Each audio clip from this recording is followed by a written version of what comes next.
Você está assustado com as notícias do peeling de fenol? Vamos conversar um pouquinho sobre isso? Hoje quem vai esclarecer para a gente as dúvidas sobre o peeling de fenol é o Dr. Ricardo, dermatologista. Então, Ricardo, me conta sobre o peeling de fenol. É bom, é ruim? Realmente ele tem resultado? Quão perigoso ele realmente é? Renata, o peeling de fenol, ele é um procedimento que já é feito há muitos anos aqui no Brasil. E o fenol, ele é uma substância que ele consegue fazer um peeling que é um pouco mais profundo do que esses peelings tradicionais. A maior parte dos peelings que as pessoas têm costume de fazer, como por exemplo um peeling de ácido retinóico ou de ácido mandélico, ele é um peeling muito superficial. Então, ele faz com que descamem as camadas mais superficiais da epiderme. O peeling de fenol, ele é um peeling mais profundo. Então, como ele é mais profundo e pega a epiderme um pouco da derme, ele acaba tendo resultados muito mais significativos. Ele faz realmente um rejuvenescimento de pele que é muito grande, que é muito intenso, levando a resultados que às vezes impressionam muito as pessoas, fazem com que as pessoas procurem esse tipo de procedimento. Porém, o fenol é uma substância que pode ter alguns efeitos colaterais.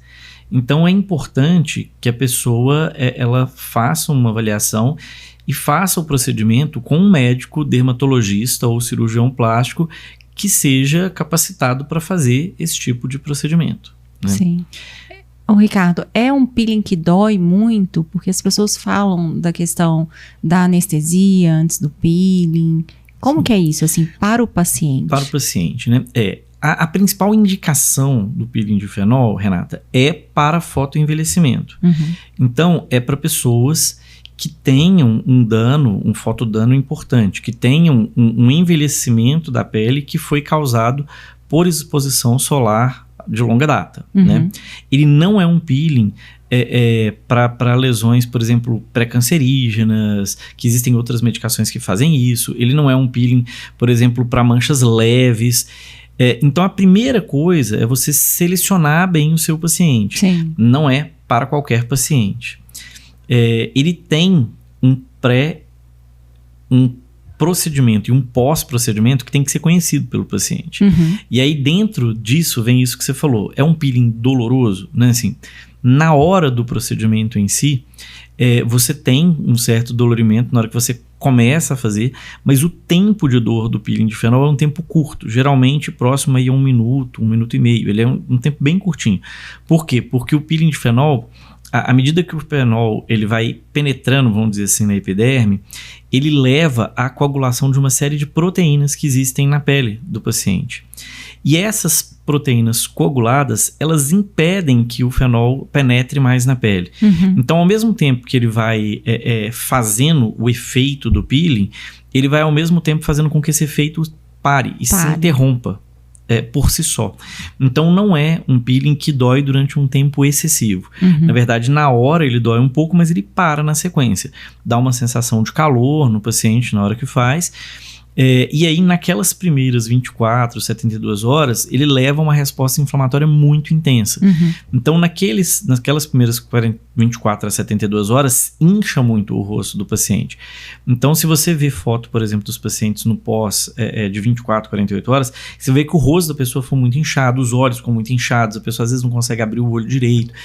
Geralmente, fica um pouco escurecida a pele no lugar onde é feito o peeling e leva a um certo desconforto, mas não é dor ao pé da letra, é muito mais o desconforto do inchaço da resposta inflamatória do que dor propriamente dita. A dor é muito inicial e muito no começo só, depois ele não é um procedimento tão doloroso assim. E às vezes o paciente também pode assustar, né, porque fica meio disforme, né, depois que Exatamente.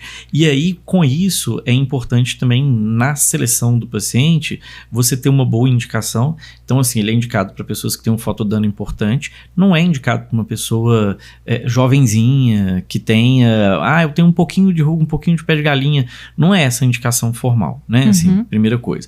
Outra coisa é que tem que ser uma pessoa que tenha uma condição psicológica e uma parceria com o médico de confiança para que possa passar por esse processo.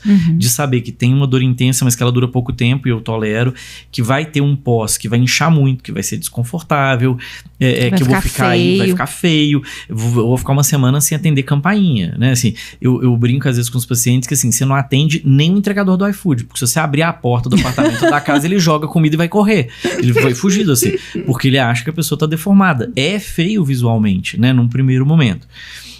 Então a pessoa ela tem que entender como é esse processo, até para ela poder passar com mais tranquilidade por esse processo, né? Assim, e depois dá umas crostas mesmo no rosto da pessoa, né? Dá uma pele mais escura, mais enegrecida, dá umas crostas e essas crostas soltam. E quando elas vão soltando, vai ficando uma pele que é uma pele bem fininha, bem jovenzinha, que lembra uma pele de bebezinho, assim, de tão fininha que é. Então precisa também no pós de ter uma fotoproteção importante, não pode pegar sol de jeito nenhum, tem que usar protetor solar, tem que hidratar bem a pele, né? Assim, exatamente para que essa pele nova venha rejuvenescida e venha uma pele mais bonita. Exige todo um cuidado. Né? Todo um cuidado, toda uma orientação, né? E isso tudo que aconteceu, né, que levou essas notícias sobre o fenol, na sua opinião, o que talvez tenha sido feito ali, várias sequências de erros, né? O que aconteceu ainda não saiu casos? Nenhum laudo oficial do que aconteceu, né? Assim, mas a gente percebe algumas coisas. Por exemplo, o paciente parece que anestesiado antes de fazer o procedimento. Em geral, a gente evita de fazer uma anestesia muito significativa nos pacientes, exatamente porque para rápido a dor dos pacientes, na maior parte das vezes isso não é necessário. O anestésico, por si só, ele pode levar a alguma arritmia cardíaca, dependendo do que você está usando, de como que você faz a anestesia, né, assim. E ele pode fazer com que também, por exemplo, se demora mais a absorver, se o paciente fica com uma dor intensa, que poderia ser um sinal de alerta pro médico, né? Assim, você não vai ter esse sinal mais, porque se anestesiou, o paciente não vai estar sentindo, né? Outra coisa que tem, que às vezes a gente vê, atualmente, eu não sei esses casos que aconteceram agora, porque ainda não tem os laudos oficiais, mas uma outra coisa que a gente via muito há alguns anos atrás é que profissionais não médicos estavam trabalhando muito com um formato de peeling de fenol, que era um fenol que eles chamavam de fenol light, que era com uma concentração menor do fenol.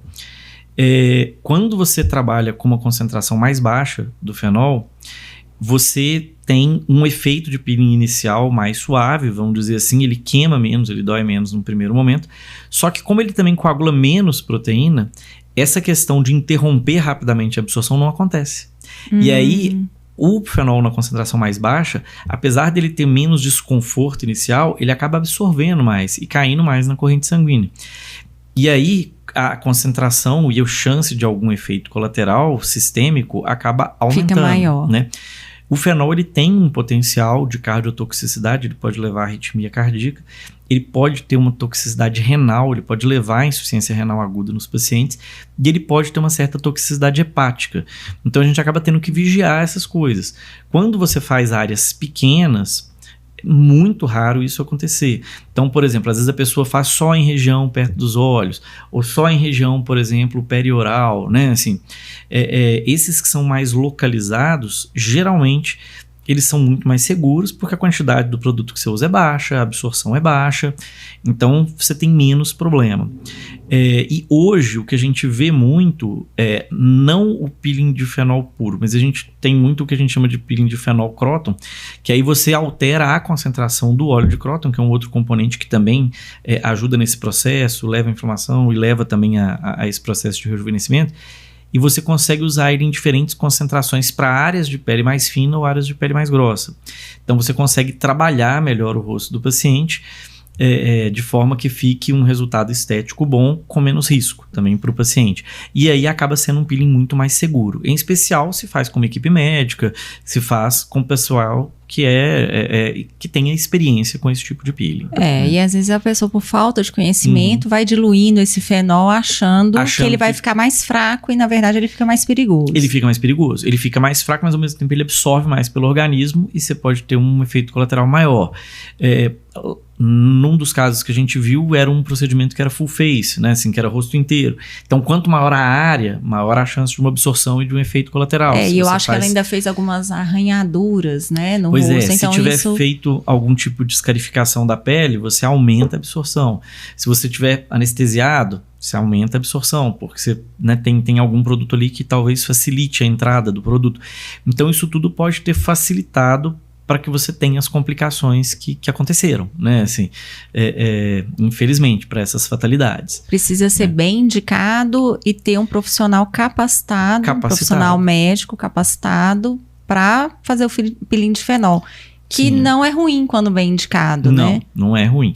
Muito pelo contrário, ele entrega resultados para algumas situações que às vezes nenhuma cirurgia entrega, né? Assim, em termos de rejuvenescimento de pele, Sim. de efeito estético e de resultado estético final, né? Assim, às vezes melhor do que uma cirurgia plástica, dependendo do contexto. Né? É porque a cirurgia, ela não mexe na pele, né? Ela vai cortar a pele, mas não vai mexer na qualidade dessa pele. Exatamente. Né? Então, para aqueles pacientes que têm muita ruga fininha, que tem esse fotoenvelhecimento mais significativo, uma pele às vezes muito espessa, é uma boa indicação, não é uma indicação ruim, né? Assim, porque ele entrega resultados muito bons. Porém, tem que ser feito com um profissional que tenha todos esses cuidados, né? Assim, que consiga entregar o melhor resultado possível, né? Com segurança para o paciente. Com segurança e com um profissional que seja capacitado para isso, né? Não dá para ir, às vezes, pelo Instagram, né, Ricardo? Sim. Que hoje, às vezes, as pessoas direcionam o profissional ali pelo marketing, pela propaganda, e não tem coisas que são sérias. A gente tem, hoje, peelings muito mais seguros do que se usava antes. Como eu estava falando, essas combinações de fenol-cróton, por exemplo, você consegue trabalhar áreas específicas, você consegue trabalhar com resultados melhores para cada área corporal, né? Assim, para peles mais finas ou mais espessas. Então, você tem uma gama melhor hoje de instrumentos para usar do que era no passado, com muito mais segurança, mas depende também de muito mais estudo, de muito mais capacitação desses profissionais. Sim, foi ótimo, esclareceu muito sobre o fenol. Espero que vocês também tenham gostado e a gente se encontra no próximo podcast.